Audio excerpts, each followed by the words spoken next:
नमस्कार, मी आकाश Jadhav. New India assurance आणि national इन्शुरन्सच्या exam सध्या पुढे आहेत. त्यांच्या प्री एक्झामिनेशन झालेल्या आहेत. मेन्स एक्झामबद्दल बऱ्यापैकी विद्यार्थी तयारी करत आहेत. इनफॅक्ट आता ह्या सीझनमधल्या शेवटच्या राहिलेल्या 3 मोठ्या एक्झाम्सपैकी IDBIची परीक्षा 17 तारखेला आहे. त्याचं एक सेशन आज संध्याकाळी मी एक्झाम एक्सपर्टवर घेतो आणि सोबत त्या एक्झामबद्दलचे इतर स्टॅट्ससुद्धा मला डिस्कस करायचे आहेत. तर ॲटलिस्ट सुरुवातीचा वेळ जो आहे तुम्ही अटेंड करून एक्झामचे स्टॅट्स आणि आपल्या सिलेक्शनची प्रोबॅबिलिटीचे त्यातून चेक करू शकता.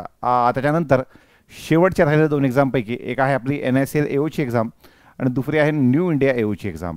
तर ह्या दोन्ही एक्झाम ज्या आहेत त्या एक्सपेक्टेड आहेत.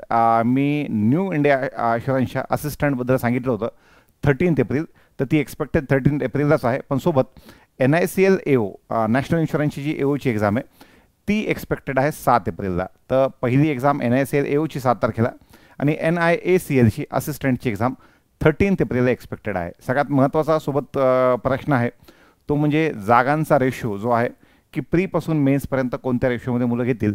आता अशा वावड्या आहेत म्हणा किंवा बाकी काही म्हणा, बँक एक्झाममध्ये 1:10 आहे. LICच्या केसमध्ये आय गेस 1:15 1:20 आहे. तर ह्या केसमध्ये काय असेल कसं असेल, पण सध्याला तरी त्याबद्दलचं माझ्याकडे कसलंही अपडेट जे आहेत ते नाही आहे. पण जसं मला त्याच्याबद्दलचं अपडेट माझ्यापर्यंत येईल मी निश्चित ते अपडेट जे आहेत ते तुमच्यापर्यंत घेऊन येईल. सध्याचं अपडेट हेच होतं की सध्याची तयारी तुम्ही IDBIच्या हिशोबानं, जे लोक IDBIला इलिजिबल आहेत त्यांनी IDBIच्या हिशोबाने तयार चालू ठेवा आणि जे IDBIला नाही आहेत त्यांनी NICL AOची परीक्षा 7 एप्रिल आणि NIACLची एक्झाम असिस्टंटची एक्झाम ही 13 एप्रिल अशा पद्धतीनं आपापल्या अभ्यासाचं नियोजन करायचं आहे. धन्यवाद.